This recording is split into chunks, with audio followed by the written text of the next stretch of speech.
Gomas, borrachas, pastilhas elásticas, vernizes, tintas, óleos essenciais. São alguns dos produtos do nosso cotidiano que utilizam resina natural.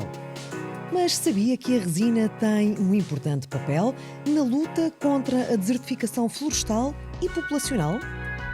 Fomos conhecer a arte da resinagem que, após um período menos próspero, ganha agora nova vida, contribuindo para preservar a floresta, promover o pinheiro bravo e dinamizar a economia nos territórios rurais. Mas comecemos pelo princípio. A resina natural do pinheiro bravo diferencia-se das resinas sintéticas derivadas do petróleo. Aqui temos então uma resina que é característica, é uma matéria característica das árvores resinosas, não só dos pinheiros, mas dos cedros, de outras árvores que nós temos no nosso país e pelo mundo. No caso da exploração da resina, em Portugal é essencialmente o pinheiro bravo, porque é aquele que apresenta maior produção de resina. E aquilo que nós estamos a falar é essencialmente deste produto, que é extraído, como anteriormente, ou há muitos anos, ou antigamente era utilizado nos barcos, etc., e noutras situações. Atualmente nós temos essencialmente orientada a extração da resina, que depois vai para as fábricas e é essencialmente dividida em dois produtos. A parte mais líquida, que é a água ras, e a parte mais sólida, que é a colofónia. E a partir daqui vão para a segunda transformação, que acaba por estar em praticamente todos os produtos que nós temos em nossa casa no dia-a-dia, sejam colas, vernizes, tintas, de impressão, adesivos, tudo e mais alguma coisa que nós possamos pensar. De facto, temos a presença de derivados destas resinas e daí, ao optar por produtos que tenham esta componente, optar por produtos mais sustentáveis e a dar garantias também de continuidade destes trabalhos que são tão importantes e que têm estas atividades todas, estas mais-valias associadas.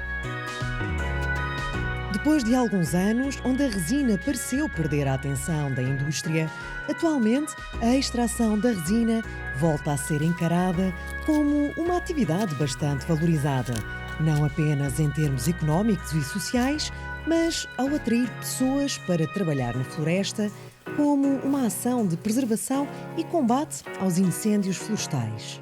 A atividade aqui da resinagem nestes pinhais é desenvolvida com gente local apenas, ou seja, todas as pessoas que trabalham aqui na atividade e que foram contratadas na altura e que se mantêm até à data, são pessoas que são destas aldeias e que olham para estes pinhais como sendo delas, não é? Porque é o emprego que elas têm aqui, é o trabalho que elas têm aqui, a ligação que têm, não só pelo usufruto que nós reconhecemos de lazer, etc., mas também pela importância económica que isto tem. Vivemos aqui um enquadramento positivo, sem dúvida, que se tem vindo a verificar cada ano, que tem muito a ligação à parte do produto em si, ou seja, a resina natural, que é extraída destes pinhais, ou seja, permite que haja, de certa forma, uma renda antecipada antes do corte da madeira. Nós estamos muito habituados, de certa forma, a ter uma renda do pinhal quando cortamos a madeira, isto aos 40, 50 anos, conforme for o caso, e aqui nós conseguimos antecipar muito essas receitas para os proprietários através dessa renda da resinagem. O novo enquadramento tem a ver com o quê? A resina natural atualmente apresenta-se aqui como uma alternativa sustentável aos derivados do petróleo. Tudo aquilo que nós utilizamos no nosso dia-a-dia, de tintas, colas, vernizes, etc., podem ser provenientes de duas fontes, da resina natural ou da resina sintética. E, de facto, neste enquadramento, com esta importância ambiental que nós hoje temos, da sustentabilidade, todas essas questões que têm vindo à baila e que, de certa forma, estamos comprometidos, não é? Nós temos que ter essa visão cada vez mais nas empresas e em tudo o que é setor económico e, por isso, esta atividade apresenta-se aqui como uma mais-valia neste momento, com esse enquadramento favorável, que pode permitir trazer uma maior valorização deste produto. Essa maior valorização pode permitir também que se consiga ter melhores salários, melhores condições de emprego, tudo isso, e é muito isso que se tem vindo a trabalhar nestes últimos anos.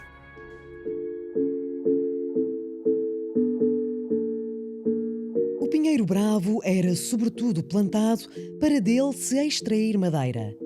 Contudo, encontrar outras fontes de rendimento, nomeadamente a extração da resina, permite que o interesse por esta espécie aumente. Uma floresta economicamente sustentável é também uma floresta limpa e vigiada, porque todos os dias há gente entre as árvores a cuidar do seu negócio.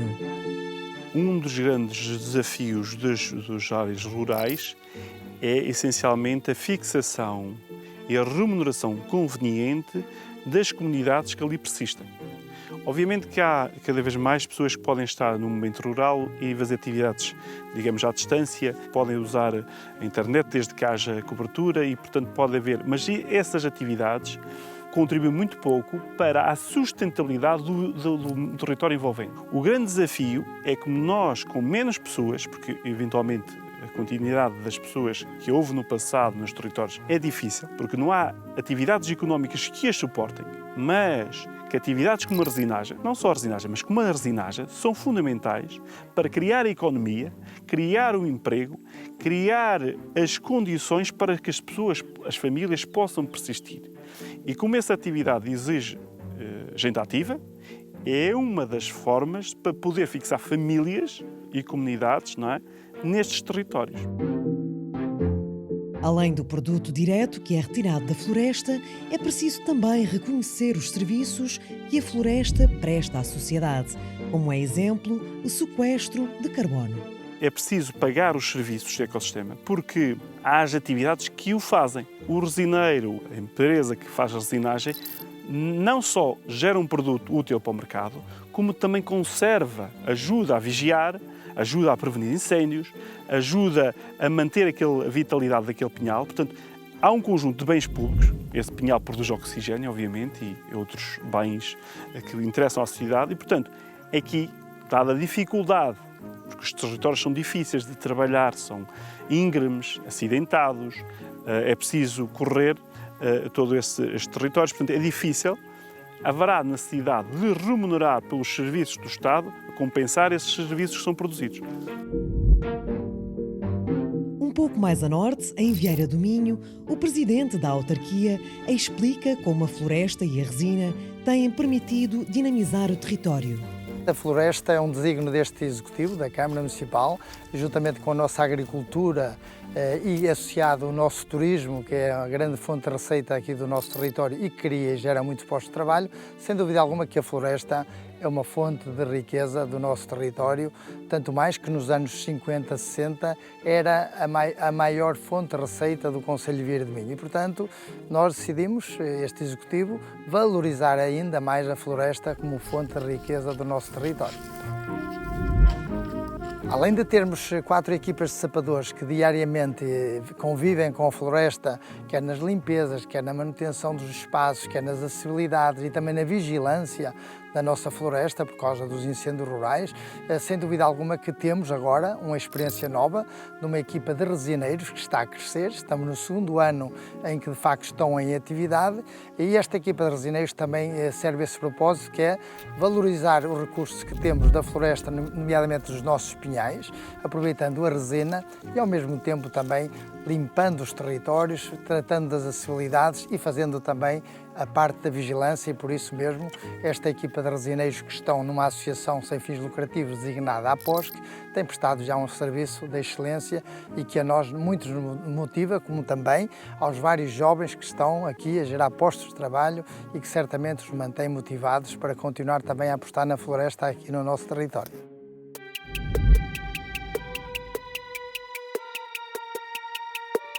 A Resi Pinos representa resineiros de todo o país e trabalha em prol do desenvolvimento desta atividade. Aqui estamos então numa outra região, outra área resinada, aqui no Concelho de Vieira do Minho. Temos aqui a atividade que começou há cerca de 2 anos, já existiu também no passado, foi um investimento por parte do município de uma associação local florestal que teve vontade também de criar aqui esta atividade, dinamizar. Começaram com uma equipa muito jovem e que se mantém, que já estão com vontade de trazer mais para integrar a equipa e de ampliar também este projeto. Este projeto, então, atualmente está com cerca de 25 mil bicas, 25 mil pinheiros, sensivelmente, numa área que está aqui a ser resinada. Aqui temos um sistema um bocadinho misto, ou seja, entre os púcaros e os sacos. Acabaram por, de certa forma, planear aqui a situação dos púcaros mais nas margens das parcelas para, de alguma forma, ser mais fácil a colheita e uma colheita mais precoce ao longo da época da resinagem, ao longo dos meses. Isto também para tirar alguma resina e antecipar também algum rendimento e também reduzir o risco de arder num eventual incêndio. E depois nas partes mais interiores de difícil acesso acabaram por colocar também o sistema com sacos e acabam por complementar as duas situações aqui. Temos aqui 2 ou 3 linhas principais de trabalho. A primeira, a criação de uma academia do resineiro que, associada a isso, tem também várias situações pensadas aqui de formações para podermos capacitar melhor os resineiros para o futuro, podermos também tentar atrair jovens para esta atividade através de uma boa formação, de uma boa capacitação, de toda essa formação que deve ser feita, não só ao nível da resinagem, mas de uma forma transversal a todas as áreas que estão ligadas com a resinagem. Isto de âmbito nacional. Temos também algumas linhas de trabalho pensadas também para, de certa forma, tentar mecanizar alguns destes processos que hoje sabemos que são assim, mas que estamos a tentar evoluir um bocadinho nesse sentido, e há trabalho também a ser feito nesse sentido, para tentar mecanizar aqui alguns dos aspectos para facilitar, tornar mais atrativo, mais eficiente tudo isso. Também alguns campos de ensaio que instalamos pelo país, onde estamos a ensaiar diferentes métodos de resinagem, a tentar desenvolver métodos fechados para evitar um bocadinho, seja a perda dos voláteis da resina, que são importantíssimos em termos de mercado, para evitar também a queda de resíduos dentro destes recipientes que depois vão parar à fábrica, para melhorar e criar um bocadinho de valor neste aspecto também.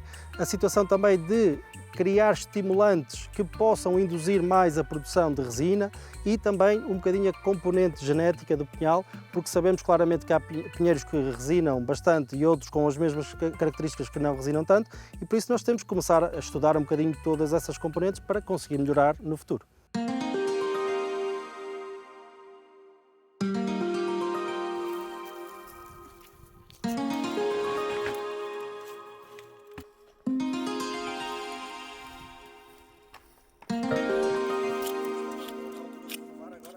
Elisa Ribeiro, que é resineira há pouco tempo, explica-nos quais são as tarefas da resinagem. A recolha é chegar aqui, puxamos o pulcro, certo? Como o que vocês viram com as espátulas e com o balde, limpamos a resina do pulcro para um balde e depois é depositado no vidão. É colocar o pulcro no pinheiro para fazer nova recolha. Cuidado é assim, é nunca deixar, por exemplo, cair muito lixo na resina e a gente ter o cuidado ao tirar a resina, algum lixo ou a fazer os cortes que não caia lixo dentro do pulcro, para não, claro, não ir muito lixo e pronto, e é isto. A monitorização da floresta é muito relevante para obter a sua melhor rentabilidade. A tecnologia é hoje um forte aliado do produtor florestal, permitindo um melhor conhecimento que ajudará a gerir o território. E para isso, o recurso a drones pode trazer algumas vantagens. O drone entra em muitas componentes. Nós utilizamos mais para a monitorização dos nossos projetos, das nossas candidaturas. Conseguimos obter uma imagem sempre do mesmo local, o que vai mostrando a progressão do nosso projeto. Pode ser usado para monitorização, pode ser usado para conseguirmos obter os índices de vegetação, que é muito importante no que toca à gestão florestal, principalmente aqui neste âmbito do pinhal, conseguimos verificar se a atividade da resinagem está a influenciar de alguma forma negativa o pinhal ou, por exemplo, determinadas condições meteorológicas se estão também a afetar a produção da resinagem. Isso pode ser tudo verificado através dos índices de vegetação que obtemos com um drone.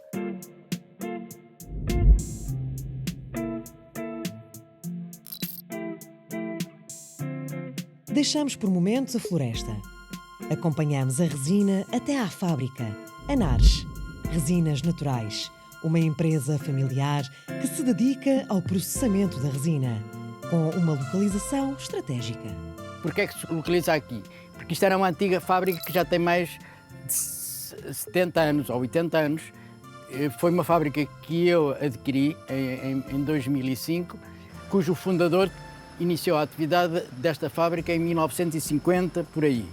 E depois isto passou por vários proprietários e o último proprietário que ficou aqui nesta fábrica resolveu vendê-la. E então eu comprei em 2005 e 2005 até agora estou a trabalhar com ela. A China é o principal produtor de resina do mundo, um gigante que dita os preços do mercado. Mas para Hilário Costa, em termos de qualidade, nada iguala à resina nacional. A nossa resina é tão boa ou melhor do que as outras. Não fica nada atrás da resina do Brasil ou da China. Simplesmente, o volume de produção tem vindo a deteriorar-se por vários fatores. Crises que houve ao longo desde a década de 90 até 2010, os preços bateram no fundo e fecharam muitas fábricas e muitos resineiros também deixaram o pinhão. A partir de 2010 para cá, começou a haver uma retoma, graças ao facto da China, que é o principal produtor de resina do mundo, ainda hoje, ter puxado os preços para cima e fez que a minha empresa e aquelas empresas que sobreviveram às crises pudessem fomentar a produção de resina.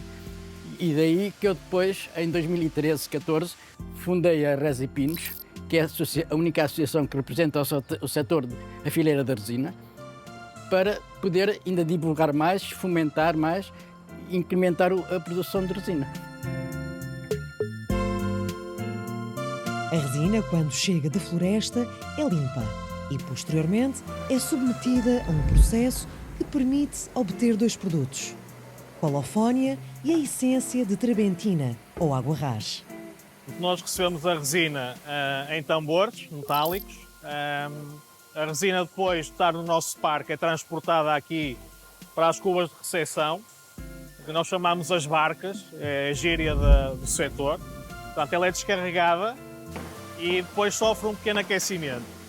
Depois disso, ela é transportada para uns misturadores, que nós chamamos de malaxores, onde a resina é aquecida e é homogeneizada.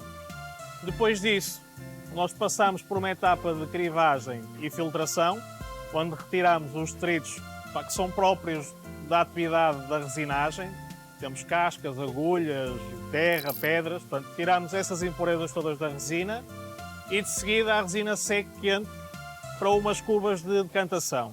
Como nós aplicamos muito vapor direto na resina, nós depois temos necessidade de retirar a água. E, portanto, essa decantação é feita de forma a que saia toda a água e fiquemos só com a resina limpa. Essa resina depois é armazenada num tanque próprio e esse tanque vai depois alimentar uma coluna de destilação. Nós aí fazemos uma destilação por arrasto de vapor. Fazemos passar vapor pelo fundo da coluna, o vapor atravessa a resina e leva consigo a fração volátil, que nós chamamos de trebentina ou então, normalmente, água ras. Neste momento, a resina dá origem a dois produtos distintos: a fração sólida, que é a colofónia, e a fração volátil, que é a trebentina ou água ras. A trebentina, depois de passar pela coluna de destilação, passa por um condensador, onde arrefece, e daí vai para um separador, onde separamos a água do vapor da trebentina. A colofónia fica no fundo do destilador e depois é bombeado para um tanque próprio aquecido. Depois disto, a trebentina segue para os nossos tanques de armazenamento a granel, para depois podermos expedir nos vários formatos que vendemos, e a colofónia pode passar por diferentes processos. Podemos encher em bidões em bloco ou então podemos fazer a floculação. Para isso, a resina é espalhada na forma de um filme fino ao longo de uma tela metálica que é arrefecida à água por baixo. Ela começa líquida e no final da tela passa ao estado sólido em forma de flocos ou palhetas.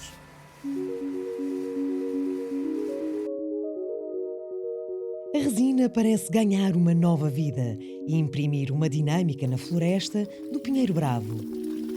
O Centro Pinos, Associação para a Valorização da Floresta de Pinho, está atenta a este renascer e reconhece na fileira grande interesse por este produto. Podemos dizer que temos aqui uma oportunidade muito interessante para dar uma segunda vida a este setor que já foi muito importante, já foi um setor muito importante em Portugal, e Portugal já se tem posicionado como um dos principais produtores de resina do mundo. Neste momento, em quantidade Portugal não é um player importante na produção de resina, mas acaba por ter um produto de elevada qualidade, que tem o seu nicho de negócio e a sua procura na Europa.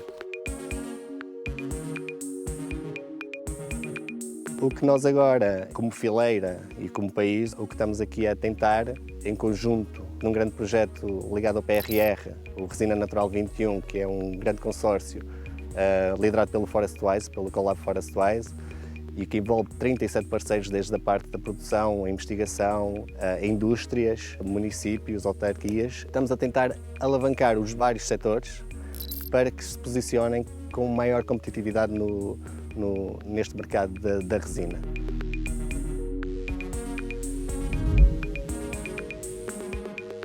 Eu acho que os proprietários têm muito interesse, mesmo a própria sociedade em si olha para a resina com muito carinho e como uma atividade que sempre esteve muito ligada ao mundo rural. A dificuldade que este setor tem atravessado, como muitos outros, é a questão da mão de obra e da valorização do produto, mas que com estas melhorias, a tecnologia, que prevemos que a curto prazo possam ocorrer, podemos ter mais casos replicados destes, como temos aqui em Vieira do Minho, de uma equipa muito jovem, que não é normal, a trabalhar no mundo rural. E desta forma alavancar e passar este exemplo para outras partes do país e, nomeadamente, ser uma forma de revitalizar algumas zonas com problemas de desertificação populacional e dessa forma fixar a população.